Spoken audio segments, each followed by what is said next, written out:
প্রথমেই দেখে নেব আজকের ৩০টি তাজা খবর। শুরুতেই শিরোনাম। কারা টাকা পাবেন, কারা পাবেন না, অন্নপূর্ণা যোজনার জন্য স্বচ্ছ তালিকা তৈরি হচ্ছে, জানালেন মুখ্যমন্ত্রী। স্কুলে ইয়েস স্যার নয়, রোল কলে বলতে হবে জয় শ্রীরাম। কর্ণাটকে বিজেপি বিধায়কের মন্তব্যে তুমুল বিতর্ক। পাট খেতে গুপ্তধন তৃণমূল নেতার, বস্তায় কোটি কোটি টাকা, চোখ কপালে পুলিশের। তৃণমূলের পার্টি থেকে স্কুল ড্রেসের সঙ্গে উদ্ধার প্রচুর কন্ডোম, চাঞ্চল্য ঘাটালে। শিয়ালমারার রাকিবুল মহিলা সেজে দিব্যি নিচ্ছিলেন লক্ষ্মীর ভাণ্ডারের টাকা, অবশেষে হলেন গ্রেফতার। আবাসের ঘর পিছু কাটমানি ৫,০০০, ফেরত চেয়ে প্রধানের স্বামীকে এলো পাথারি চড়থাপ্পড় মহিলাদের। ইডির গাড়ি লক্ষ্য করে হামলা সিপিআইএম কর্মী সমর্থকদের, পড়ল থানির, ছোড়া হলো পাথর। কেরলের প্রাক্তন মুখ্যমন্ত্রীর বাসভবনে চলল তল্লাশি। বিজেপি দরজা খুললেই তৃণমূলের ২০ সাংসদের ফুল বদল, অপেক্ষায় কারা? বিস্ফোরক সৌমিত্র খাঁ। মহিলাদের প্রকল্পের টাকা পুরুষদের অ্যাকাউন্টে, লক্ষ্মীর ভাণ্ডারে ৩০ লক্ষ বেনজলের অভিযোগে সরব মুখ্যমন্ত্রী। শুক্রবার পর্যন্ত দক্ষিণে ঝড় বৃষ্টি, পারদ নামবে প্রায় ৪ ডিগ্রি। সপ্তাহান্তে ফিরবে অস্বস্তিকর গরম। দলে বাড়ছে বিদ্রোহে, আর কত চাও নিজেদের ভোল বদলাতে? মমতার নতুন কবিতা গিরগিটি। বাদুড়িয়ায় তৃণমূল চেয়ারম্যানের পাট খেতে মাটির তলা থেকে উদ্ধার কোটি কোটি টাকা। বৃহস্পতিবার কুরবানি ঈদ, রাজ্যে জারি হাই অ্যালার্ট, খোলা রাস্তায় নামাজ নিষিদ্ধ। সাসপেনশন পর্ব মিটতেই এবার নবান্নে কালীঘাট থানার সেই বিতর্কিত প্রাক্তন ওসিকে দেওয়া হলো নতুন দায়িত্ব। এসআইআর নিয়ে বিরোধীদের অপপ্রচার ধোপে টিকল না, সুপ্রিম কোর্টের রায়ের পর তৃণমূলকে কটাক্ষ অর্জুনের। বিগত সরকারের আমলে ডিম কেলেঙ্কারি নিয়ে বিস্ফোরক তথ্য, মিড ডে মিলে আন্ডা চুরির অভিযোগ। নন্দীগ্রামের আইসি বদলে দেওয়া হলো, সরানো হলো ব্যারাকপুরের ইন্সপেক্টরকেও। রাজ্য পুলিশে ফের রদবদল, কোন দায়িত্বে কে? অরক্ষিত সীমান্তে কাঁটাতারের বেড়া দিতে কোন জেলায় বিএসএফকে কত জমি, জানালেন মুখ্যমন্ত্রী শুভেন্দু অধিকারী। বারাসাত মেডিকেল কলেজ হাসপাতাল চত্বরে গোপনে গাঁজা চাষ ঘিরে ব্যাপক চাঞ্চল্য। প্রচণ্ড গরমেও এসি বন্ধ করে দিয়েছিলেন নার্স, ছটপট করতে করতে মৃত্যুর কোলে ৬ নবজাতক। বকরিদে আবাসনগুলিতে কোরবানির উপর নিষেধাজ্ঞা জারি করল মুম্বাই পুলিশ বিএমসি, অবিলম্বে সমস্ত ছাগল সরিয়ে ফেলার নির্দেশ। অনুপ্রবেশকারীরা জামাই আদর পাওয়ার যোগ্য নন, হুঙ্কার শুভেন্দুর। হাকিমপুর চেকপোস্টে বাংলাদেশিদের ঢল। অভিষেককে ঘিরেই তৃণমূলে বিদ্রোহ, নেতাদের গিরগিটির সঙ্গে তুলনা করে কড়া বার্তা মমতার।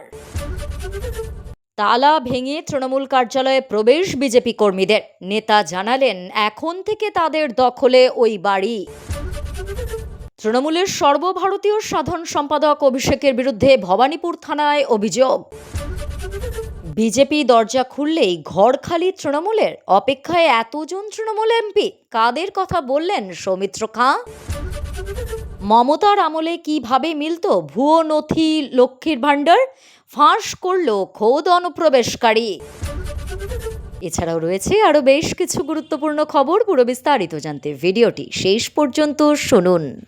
স্বচ্ছতাই মূল লক্ষ্য, তাই অন্নপূর্ণা যোজনায় নতুন করে ফর্ম ফিল আপ করতে হবে প্রত্যেক মহিলাকে। যারা লক্ষ্মীর ভাণ্ডারে টাকা পান তাদেরও ফর্ম পূরণ করতে হবে। বুধবার নবান্ন থেকে অন্নপূর্ণা যোজনার ফর্ম প্রকাশ করেন মুখ্যমন্ত্রী শুভেন্দু অধিকারী। সঙ্গে ছিলেন নারী ও শিশু কল্যাণ দপ্তরের মন্ত্রী অগ্নিমিত্রা পাল। মুখ্যমন্ত্রী জানান, মুখ্য সচিব, অর্থ সচিবের নেতৃত্বে জেলাশাসক, বিডিও, পুর কমিশনাররাও যুক্ত থাকবেন এই কাজে। যারা আধারের কাজ করেন তারাও যুক্ত থাকবেন অন্নপূর্ণা যোজনার কাজে। শুভেন্দু জানান, আগামী ৯০ দিন ধরে অফলাইন ও অনলাইন করা যাবে ফর্ম ফিল আপের কাজ। যারা আগামী ২রা জুনের মধ্যে ফর্ম ফিল আপ করতে পারবেন তারা ৩ তারিখ থেকেই অ্যাকাউন্টে ৩,০০০ টাকা পাবেন। যারা এই সময়ের মধ্যে ফর্ম ফিল আপ করতে পারবেন না তারা লক্ষ্মীর ভাণ্ডারের ১,৫০০ টাকা করে পাবেন। অন্নপূর্ণা যোজনার টাকা ঢুকলেই লক্ষ্মীর ভাণ্ডারে পরিষেবা বন্ধ হয়ে যাবে। মুখ্যমন্ত্রী আরও বলেন, একদিনে সকলে ফর্ম ফিল আপ করতে পারবেন না, তাড়াহুড়ো করবেন না, সকলেই পাবেন। আমাদের সরকার অন্নপূর্ণা যোজনার টাকা দিতে চায়, আবার নানাবিধ স্কিমে যুক্ত করতে চায়, তাই ফর্মটিতে নানাবিধ তথ্য দিতে হবে। মুখ্যমন্ত্রীর দাবি, বর্তমানে 2,20,00,000 মহিলা লক্ষ্মীর ভাণ্ডারের আওতাভুক্ত। বেআইনিভাবে 30 লক্ষ মানুষ লক্ষ্মীর ভাণ্ডার পান। বেআইনিভাবে লক্ষ্মীর ভাণ্ডার যারা পান তাদের ঝাড়াই বাছাই করা হবে বলেই জানান শুভেন্দু। শহরাঞ্চলে পুরসভা ওয়ার্ড ভিত্তিক বড় অফিস ফর্ম ফিল আপের ব্যবস্থা থাকবে। গ্রামাঞ্চলে পঞ্চায়েত থেকে বাড়ি বাড়ি গিয়ে ফর্ম ফিল আপ করা হবে। বিডিও অফিসে বিধায়কেরাও ফর্ম পূরণ করাবেন। মুখ্যমন্ত্রী বলেন, অভারতীয় আয়কর দেন, সরকারি বা সরকার পোষিত কোনো চাকরি করলে অন্নপূর্ণা যোজনার টাকা পাবেন না। কর্ণাটকের শিক্ষা প্রতিষ্ঠানগুলোতে হিজাব পরা নিয়ে জারি করা নিষেধাজ্ঞা বর্তমান কংগ্রেস সরকার প্রত্যাহার করার পর থেকেই দাক্ষিণাত্যের এই রাজ্যের রাজনৈতিক পারদ চড়ছিল। এবার সেই বিতর্কে নতুন মাত্রা যোগ করে স্কুলের নাম ডাকার সময় ইয়েস স্যার বা ইয়েস ম্যামের পরিবর্তে পড়ুয়াদের জয় শ্রীরাম বলে সাড়া দেওয়ার দাবি তুললেন বিজেপি বিধায়ক জনার্দন রেড্ডি। এই ঘটনাকে কেন্দ্র করে শিক্ষাক্ষেত্রে নতুন করে সাম্প্রদায়িক মেরুকরণের অভিযোগ তুলে আসরে নেমেছে রাজ্যের শাসক দল কংগ্রেস। বিজেপি বিধায়ক জনার্দন রেড্ডি বর্তমানে কংগ্রেস সরকারের বিরুদ্ধে তীব্র সংখ্যালঘু তোষণের রাজনীতি করার অভিযোগ এনেছেন। এই প্রসঙ্গে তিনি বিজেপি থেকে বহিষ্কৃত নির্দল বিধায়ক বসন গৌড়া পাতিল ইয়াতনালের একটি পুরনো প্রস্তাবকে সমর্থন করে জানান, স্কুলে নাম ডাকার সময় ব্রিটিশ আমলের চেনা শব্দের বদলে জয় শ্রীরাম বলা উচিত। এখানেই শেষ নয়, তিনি দাবি তুলেছেন যে স্কুল ও কলেজে পড়ুয়াদের গেরুয়া পাগড়ি এবং গেরুয়া চাদর পরে আসার অনুমতি দেওয়া হোক, কারণ ভারতীয় হিসাবে এটাই তাদের ধর্ম। আগামী জুন মাসে গরমের ছুটি শেষে রাজ্য জুড়ে স্কুল খোলার ঠিক আগেই এই মন্তব্যের শিক্ষা মহলের শোরগোল পড়ে গিয়েছে। মূলত 2022 সালে তৎকালীন বিজেপি সরকারের আমলে হিজাব বিতর্ককে কেন্দ্র করে কর্ণাটকের স্কুল কলেজগুলোতে যে অচলাবস্থা তৈরি হয়েছিল, বর্তমানে সরকারের নীতি পরিবর্তনের পর তা আবার নতুন রূপ নিল। জনার্দন রেড্ডির এই মন্তব্যের তীব্র বিরোধিতা করে কংগ্রেস নেত্রী লাবণ্য বল্লা পাল্টা অভিযোগ করেছেন যে বিজেপি পরিকল্পিতভাবে শিক্ষা প্রতিষ্ঠানে সাম্প্রদায়িকতার বিষ ছড়াতে চাইছে। কংগ্রেসের স্পষ্ট বার্তা, কোনো পড়ুয়া নিজেদের ইচ্ছায় ধর্মীয় স্লোগান দিতেই পারে, কিন্তু কোনো রাজনৈতিক ফতোয়া বা মতাদর্শ জোর করে স্কুলের ওপর চাপিয়ে দেওয়া মেনে নেওয়া যাবে না। পাট খেতে তৃণমূল নেতার গুপ্তধন, ক্ষেতের মধ্যে মাটিতে পোতা বস্তা, আর তাতেই ভর্তি কাঁড়ি কাঁড়ি টাকা। একাধিক বস্তা উদ্ধার হয়েছে। কাঁধে করে ওইসব বস্তা ক্ষেতের মধ্যে দিয়ে নিয়ে গিয়েছেন পুলিশ কর্মীরা। কোটি কোটি টাকা পাওয়া গিয়েছে বলে প্রাথমিকভাবে অনুমান। এভাবে বস্তায় টাকা ভরে পাট খেতে রাখার ঘটনায় হতবাক তদন্তকারীরাও। ক্ষেতের মধ্যে আরও কোথাও কোনো বস্তা লুকোনো আছে কিনা তাও খতিয়ে দেখা হচ্ছে। বাদুড়িয়া পৌরসভার চেয়ারম্যান দীপঙ্কর ভট্টাচার্য গতকাল মঙ্গলবারই গ্রেফতার হয়েছিলেন। তাকে নিয়ে এলাকায় তদন্তের সময় তার দেখানো জমি থেকেই মিলল এই টাকা। বস্তা ভর্তি টাকা উদ্ধার কাজ দেখতে ভিড় করেছিলেন এলাকার বাসিন্দারা। বাদুড়িয়া পুরসভার তৃণমূল চেয়ারম্যান দীপঙ্কর ভট্টাচার্যকে সোমবার রাতে গ্রেফতার করেছিল পুলিশ। তার পার্টি অফিস ও বাগানবাড়িতে তল্লাশি চালানো হয় রাতে। সেই তল্লাশিতেই উদ্ধার হয় প্রায় 4,000 সরকারি ত্রিপল। অভিযোগ, দুর্যোগে বিপন্নদের জন্য বরাদ্দ ত্রিপল অবৈধভাবে মজুত করে রেখেছিলেন বাড়িতে। গ্রেফতার হওয়ার সময়ই তল্লাশি চালিয়ে 80 লক্ষ টাকা উদ্ধার করে পুলিশ। আদালতের নির্দেশে পুলিশ হেফাজতে রাখা হয় তাকে। পুলিশ সেদিন বেলায় ওই তৃণমূল নেতাকে নিয়ে তার বাড়ির এলাকায় তদন্তে গিয়েছিলেন। নেতার বাড়ির অদূরে পাটক্ষেত, সেই পাটক্ষেতেই মাটির নিচে বস্তা চাপা রয়েছে দেখতে পাওয়া গিয়েছিল। স্থানীয়রাই পুলিশে খবর দিয়েছিলেন। দীপঙ্কর ভট্টাচার্যকে নিয়ে অকুস্থলে তদন্তকারীরা হাজির হন।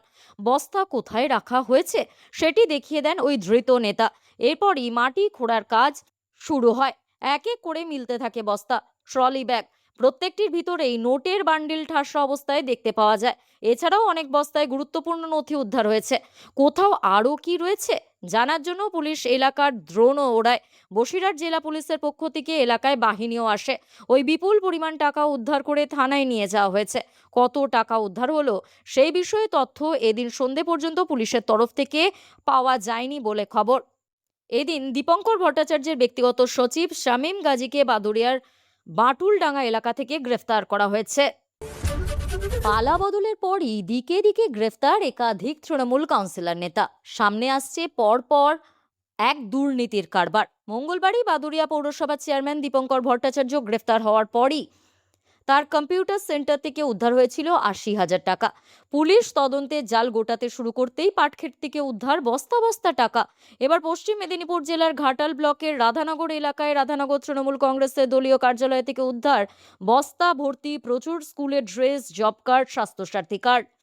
এমনকি কন্ডোমের প্রচুর প্যাকেটও উদ্ধার হয়েছে বলে জানা যাচ্ছে। সূত্রের খবর, নির্বাচনের ফল ঘোষণার পর থেকে এই দলীয় কার্যালয় বন্ধ ছিল। এদিন এলাকার বিজেপি কর্মী সমর্থকরা স্থানীয় তৃণমূল কর্মীদের সঙ্গে নিয়ে ওই পার্টি অফিসে তালা ভেঙে ফেলেন। ভিতরে ঢুকতেই বেরিয়ে আসে প্রচুর স্কুলের dress, job card, Swasthya Sathi card, সঙ্গে প্রচুর কন্ডোম। উদ্ধারে শোরগোল পড়ে গিয়েছে এলাকায়। ঘটনায় ক্ষোভের সঞ্চার হয়েছে এলাকার মহিলাদের মধ্যে।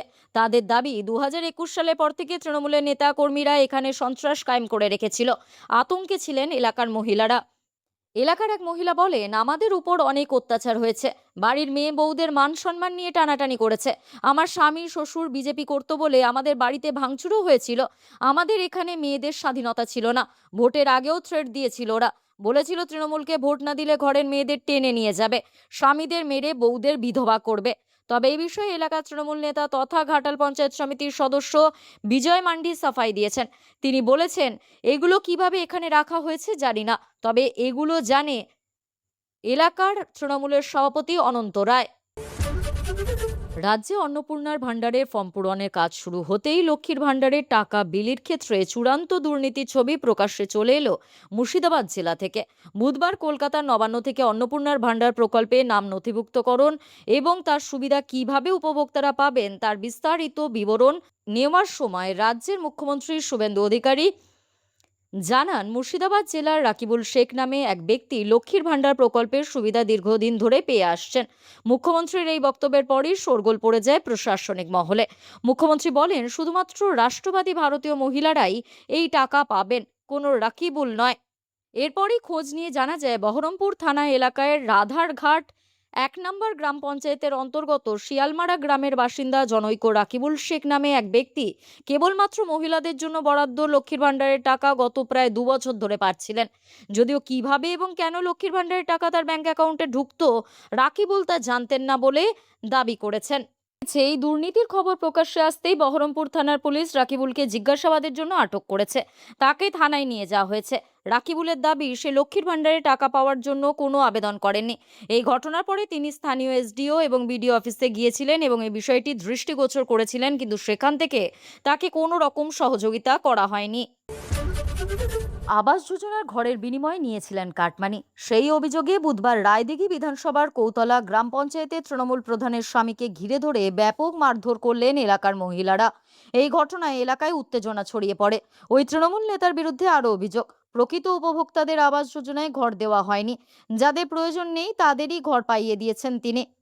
অভিযোগ, কৌতলা পঞ্চায়েতের প্রধান যমুনা হালদারের স্বামী বাপ্পা হালদার গ্রামের মানুষকে আবাস যোজনার ঘর পাইয়ে দিয়ে 5,000 টাকা করে কাটমানি নিয়েছিলেন। বুধবার বাপ্পা হালদার কৌতলা 166 নম্বর বুথের রাস্তা দিয়ে যাওয়ার সময় গ্রামের মহিলারা তাকে ঘিরে ধরেন। কাটমানির টাকা ফেরতের দাবি করতে থাকেন তারা। তর্ক বিতর্ক চলাকালীন উত্তেজনা চরমে উঠলে মহিলারা বাপ্পার উপর চড়াও হন। ছলে এলো পাথারি, চড়থাপ্পড়। অবস্থা বেগতিক বুঝে পালাতে বাধ্য হন গ্রাম পঞ্চায়েতের প্রধানের স্বামী বাপ্পা। গ্রামবাসী দীপঙ্কর গায়েনের অভিযোগ, প্রধান যমুনা হালদার হলেও পঞ্চায়েত চালাতেন তার স্বামী বাপ্পাই। আবাস যোজনার ঘরের টাকা ঢুকতেই বাপ্পা তার কাছ থেকে 5,000 টাকা চান। সেই টাকা অনেক কষ্টে হলেও তিনি তাকে দিয়ে দেন। আরেক গ্রামবাসী মঞ্জুশ্রী দাস জানান, যারা এই প্রকল্পের প্রকৃত উপভোক্তা তাদের আবাস যোজনার ঘর দেওয়া হয়নি, বরং যাদের প্রয়োজন নেই তারা ঘর পেয়েছেন। অভিযোগ, প্রত্যেকের কাছ থেকেই 5,000 টাকা করে কাটমানি নিয়েছেন প্রধানের স্বামী বাপ্পা হালদার। এদিন গ্রামবাসীরা কাটমানি ফেরতের দাবিতে বাপ্পার উপর চড়াও হয়ে তাকে মারধর করলে পরিস্থিতি উত্তপ্ত হয়ে ওঠে। শেষ পর্যন্ত অভিযুক্ত বাপ্পা স্কুটি ফেলে রেখে কোনো রকমে এলাকা ছেড়ে পালিয়ে যায়। এরপরই পরিস্থিতি শান্ত হয়। Cochin minerals and rutile limited মামলার সূত্রে কেরলের প্রাক্তন মুখ্যমন্ত্রী পিনারাই বিজয়নের বাড়িতে ইডির অভিযান ঘিরে রণক্ষেত্র হয়ে উঠল গোটা এলাকা। সিপিআইএম কর্মীদের বিক্ষোভ চলাকালীনই এনফোর্সমেন্ট ডিরেক্টরেটের আধিকারিকরা গাড়িতে চলল হামলা, ছোড়া হলো থানেট, ভাঙল গাড়ির কাঁচ। তিরুবনন্তপুরমে কেরলের প্রাক্তন মুখ্যমন্ত্রীর ভাড়া করা বাসভবন থেকে ইডি দল বেরিয়ে আসার পরেই সিপিআইএম কর্মীরা তাদের গাড়ির ওপর ইট পাথর ছুঁড়ে মারে বলে অভিযোগ। প্রসঙ্গত, বুধবার সিএমআরএল মামলার সূত্রে পিনারাই বিজয়নের বাড়িসহ কেরল জুড়ে 10টি জায়গায় তল্লাশি চালায় ইডি। বিক্ষোভস্থলের ভিডিওয়ে দেখা গিয়েছে সিপিএম কর্মীরা বিজয়ানের বাসভবনের বাইরে জড়ো হয়ে প্রথমে কেন্দ্রীয় তদন্তকারী সংস্থার বিরুদ্ধে স্লোগান দিতে থাকে। শুরু হয় তুমুল হট্টগোল। ভিড় নিয়ন্ত্রণ করতে এবং পরিস্থিতি যাতে আরও খারাপ না হয় সেজন্য পুলিশ মোতায়েন করা হয় গোটা এলাকায়। সংঘর্ষ চলাকালীন বিক্ষোভকারীদের ছত্রভঙ্গ করতে ও পরিস্থিতি নিয়ন্ত্রণে আনতে গিয়ে কমপক্ষে একজন পুলিশের আহত হওয়ার খবরও পাওয়া গিয়েছে। এনফোর্সমেন্ট ডিরেক্টরেট বুধবার কেরল জুড়ে একাধিক জায়গায় তল্লাশি অভিযান চালায়, যার মধ্যে প্রাক্তন মুখ্যমন্ত্রী ও বর্তমান বিরোধী দলনেতা পিনারাই বিজয়নের সদ্য ভাড়া করা বাসভবনও ছিল। পিনারাইয়ের মেয়ে বিনা থাইক্কাইন্দেলের প্রতিষ্ঠান এক্সালজিক সলিউশনস প্রাইভেট লিমিটেড ডের আর্থিক লেনদেন সংক্রান্ত রাজনৈতিকভাবে সংবেদনশীল Cochin minerals and rutile limited মামলার সূত্রে এই অভিযানগুলো চালানো হয় বলে জানা গিয়েছে। নতুন সরকার গঠনের পর থেকেই রাজ্য রাজনীতিতে নানা জল্পনা শুরু হয়েছে। কোথাও প্রশাসনিক বৈঠক, কোথাও আবার বিরোধী ও শাসক দলের নেতাদের হঠাৎ সাক্ষাৎ। সব মিলিয়ে রাজনৈতিক মহলে নতুন আলোচনা শুরু হয়েছে। এর মধ্যেই বিজেপি সাংসদ সৌমিত্র খাঁর একটি মন্তব্য ঘিরে তোলপাড় পড়েছে। তার দাবি, বিজেপি নেতৃত্ব সম্মতি দিলেই তৃণমূলের বহু সাংসদ বিজেপিতে যোগ দিতে প্রস্তুত। বুধবার মুখ্যমন্ত্রীর ডাকা প্রশাসনিক বৈঠকে উপস্থিত ছিলেন তৃণমূল সাংসদ কাকলি ঘোষ দস্তিদার সহ কয়েকজন তৃণমূল বিধায়ক। সাধারণভাবে এটা স্বাভাবিক প্রশাসনিক বৈঠক হলেও পশ্চিমবঙ্গের রাজনৈতিক পরিস্থিতিতে এই ঘটনা অনেকের নজর কেড়েছে। কারণ এই রাজ্যে শাসক ও বিরোধীদের একসঙ্গে দেখা খুব একটা হয় না। এই পরিস্থিতির মধ্যেই বড় দাবি করেন বিজেপি সাংসদ সৌমিত্র খাঁ। তিনি বলেন, কেন্দ্রীয় বিজেপি নেতৃত্ব শুভেন্দু অধিকারী এবং শ্রমিক ভট্টাচার্য যদি দরজা খুলে দেন তাহলে তৃণমূলের প্রায় 20 জন সাংসদ বিজেপিতে আসতে প্রস্তুত রয়েছেন। তার এই মন্তব্য ঘিরেই শুরু হয়েছে নতুন রাজনৈতিক জল্পনা। অন্যদিকে কল্যাণীর প্রশাসনিক বৈঠকের পর বিধানসভায় যান শুভেন্দু অধিকারী, যেখানে অধ্যক্ষ রথীন্দ্র বসুর সঙ্গে বৈঠক করেন তিনি। বৈঠকে উপস্থিত ছিলেন বিজেপির বিধায়ক তাপস রায়, শঙ্কর ঘোষ এবং জগন্নাথ চট্টোপাধ্যায়। জানা গিয়েছে, বিধানসভার বিভিন্ন কমিটি গঠন ও আগামী দিনের পরিকল্পনা নিয়েই আলোচনা হয়েছে। তবে সেই বৈঠকের মাঝেই সেখানে পৌঁছে যান তৃণমূল বিধায়ক ঋতব্রত বন্দ্যোপাধ্যায় এবং সন্দীপন সাহা। তাদের উপস্থিতি ঘিরেও শুরু হয় নতুন চর্চা। রাজ্য সরকারের জনপ্রিয় সামাজিক প্রকল্প লক্ষ্মীর ভাণ্ডারের স্বচ্ছতা নিয়ে ফের বড়সড় অভিযোগ তুললেন মুখ্যমন্ত্রী শুভেন্দু অধিকারী। মহিলাদের জন্য নির্ধারিত এই প্রকল্পে কিভাবে বেনজল এবং ভুয়ো উপভোক্তাদের নাম ঢুকে পড়েছে তা বোঝাতে গিয়ে মুখ্যমন্ত্রী অত্যন্ত চাঞ্চল্যকর অভিযোগ করেছেন। মহিলাদের জন্য বরাদ্দ টাকা মাসে মাসে ঢুকছে পুরুষদের ব্যাংক অ্যাকাউন্টেও। বুধবার নবান্নে নতুন অন্নপূর্ণা ভাণ্ডার প্রকল্পের ফর্ম প্রকাশের অনুষ্ঠানে মুখ্যমন্ত্রী এই বিষয়টির সামনে এনে প্রকল্পের বর্তমান তালিকা নিয়ে তীব্র অসন্তোষ প্রকাশ করেন। মুখ্যমন্ত্রী জানান, লক্ষ্মীর ভাণ্ডার প্রকল্পের প্রাপকদের তালিকা সঠিকভাবে যাচাই না করার ফলেই এই ধরনের অসঙ্গতি দেখা দিচ্ছে। উদাহরণ হিসেবে তিনি বহরমপুরের শিয়ালমারা রাধারঘাট 1 নম্বর গ্রাম পঞ্চায়েতের বাসিন্দা রাকিবুল শেখ নামের এক ব্যক্তির নাম উল্লেখ করেন। মুখ্যমন্ত্রীর অভিযোগ, এই পুরুষ উপভোক্তার ব্যাংক অ্যাকাউন্টে নিয়মিত লক্ষ্মীর ভাণ্ডারের টাকা ঢুকেছে, যা এই প্রকল্পের মূল উদ্দেশ্যের সঙ্গে সাংঘর্ষিক। মুখ্যমন্ত্রী আরও দাবি করেন, বর্তমানে লক্ষ্মীর ভাণ্ডারে প্রায় 2,20,00,000 উপভোক্তা রয়েছেন, যার মধ্যে 30 লক্ষেরও বেশি নাম মৃত ব্যক্তি, অভারতীয় নাগরিক কিংবা সম্পূর্ণ ভুয়ো উপভোক্তা। সরকারি কোষাগারের অপচয় রুখতে এবং প্রকৃত যোগ্য উপভোক্তাদের চিহ্নিত করতে সরকার এবার অন্নপূর্ণা ভাণ্ডার প্রকল্পের মাধ্যমে নতুন করে তথ্য যাচাইয়ের প্রক্রিয়া শুরু করতে চলেছে। মুখ্যমন্ত্রী জানান, নতুন ফর্মে আবেদনকারীদের থেকে পরিবারের বিস্তারিত তথ্য চাওয়া হয়েছে, যাতে কেবল যোগ্য মহিলারা এই সুবিধা পান। এই কাজ সুষ্ঠুভাবে সম্পন্ন করতে বিডিও অফিস এবং বিধায়কদের বিশেষ দায়িত্ব দেওয়া হয়েছে। আগামী 15 থেকে 17 তারিখ রাজ্য জুড়ে জনকল্যাণ শিবিরের মাধ্যমে এই ফর্ম পূরণের প্রক্রিয়া তদারকি করা হবে। মুখ্যমন্ত্রী সাফ জানিয়েছেন, অন্নপূর্ণা ভাণ্ডারে ভেরিফিকেশন প্রক্রিয়ার মাধ্যমে ভুয়ো ও অযোগ্য উপভোক্তার নাম তালিকা থেকে বাদ দেওয়া হবে। তার দাবি, বর্তমান তালিকায় থাকা প্রায় 30 লক্ষ ভুয়ো নাম অন্নপূর্ণা ভাণ্ডারের কমে যাবে। এর পাশাপাশি স্বচ্ছতা বজায় রেখে আগামী দিনে যোগ্য পরিবারের মহিলাদের মাসিক 3,000 টাকা পর্যন্ত অনুদান দেওয়ার পরিকল্পনার কথাও তিনি পুনরায় ব্যক্ত করেন। সরকারের লক্ষ্য হলো, নতুন এই প্রকল্পের মাধ্যমে কেবল মহিলাদের সহায়তা নিশ্চিত করাই নয়, বরং রাজ্য ও কেন্দ্রের বিভিন্ন জনকল্যাণমূলক প্রকল্পের সুবিধার প্রতিটি পরিবারের কাছে পৌঁছে দেওয়া। দক্ষিণবঙ্গে ফের হাওয়া বদলের ইঙ্গিত। গরমের দাপট কিছুটা কমলেও নতুন করে বাড়ছে ঝড় বৃষ্টির আশঙ্কা। আলিপুর আবহাওয়া দফতর জানাচ্ছে, আজ থেকেই রাজ্যের বহু জেলায় কালবৈশাখীর দুর্যোগ দেখা দিতে পারে। দফায় দফায় বৃষ্টি, ঝড়ো হাওয়া আর বৃষ্টি চলতে পারে কয়েকদিন। হাওয়া অফিস জানিয়েছে, বুধবার রাত থেকে শনিবার পর্যন্ত দক্ষিণবঙ্গের বিভিন্ন জেলায় দফায় দফায় ঝড় বৃষ্টির সম্ভাবনা রয়েছে। বজ্রবিদ্যুৎ সহ ঝড় হতে পারে বীরভূম, নদিয়া, মুর্শিদাবাদ, পূর্ব পশ্চিম বর্ধমান, বাঁকুড়া, পুরুলিয়া, পশ্চিম মেদিনীপুর, হুগলি এবং উত্তর দক্ষিণ 24 পরগনার বিস্তীর্ণ এলাকায়। শুক্রবার পর্যন্ত এই জেলাগুলিতে ঝড়ের সম্ভাবনা রয়েছে। তবে শনিবার ঝড় বৃষ্টি হবে বিক্ষিপ্তভাবে। ওই দিন পুরুলিয়া, বাঁকুড়া, পশ্চিম মেদিনীপুর, ঝাড়গ্রাম, পূর্ব পশ্চিম বর্ধমান, বীরভূম ও মুর্শিদাবাদে ঝড় বৃষ্টি বেশি দেখা যেতে পারে। রবিবার ও সোমবার থেকে দক্ষিণবঙ্গে ঝড় বৃষ্টি ধীরে ধীরে কমবে, তবে সেই সঙ্গে ফিরে আসবে আর্দ্রতাজনিত অস্বস্তিকর গরম। পশ্চিমবঙ্গ ও উত্তর ওড়িশা উপকূলের সমুদ্র থাকবে উত্তাল। বৃহস্পতিবার ও শুক্রবার অর্থাৎ 28 ও 29 মে কোনো অবস্থাতেই মৎস্যজীবীদের সমুদ্রে যেতে নিষেধ করা হয়েছে। ঝোড়ো হাওয়ার সম্ভাবনা থাকায় সতর্কতা জারি করেছে আবহাওয়া দফতর। উত্তরবঙ্গে বৃহস্পতিবার থেকে ভারী বৃষ্টির আশঙ্কা নেই, তবে বজ্র ঝড়ের দাপট এখনো পুরোপুরি কাটছে না। আগামী 24 ঘন্টায় দার্জিলিং থেকে মালদহ উত্তরবঙ্গের সব জেলাতেই 40 থেকে 50 কিলোমিটার বেগে ঝোড়ো হাওয়া সহ বজ্রবিদ্যুৎ সহ বৃষ্টি হতে পারে। বৃহস্পতিবারও একই পরিস্থিতি বজায় থাকবে। শুক্রবারও বেশিরভাগ জেলায় ঝড় বৃষ্টির পূর্বাভাস রয়েছে। শনিবার ও রবিবার থেকে ধীরে ধীরে কমবে ঝড় বৃষ্টি। তবে দার্জিলিং, কালিম্পং, জলপাইগুড়ি, আলিপুরদুয়ার ও কোচবিহারে দু এক জায়গায় হালকা ঝড় বৃষ্টি হতে পারে। আজকের গুরুত্বপূর্ণ ঘটনাগুলি এখানেই শেষ। পরবর্তী আপডেটের জন্য সঙ্গে থাকুন এবং সঠিক তথ্য পেতে অপেক্ষা করুন। ধন্যবাদ।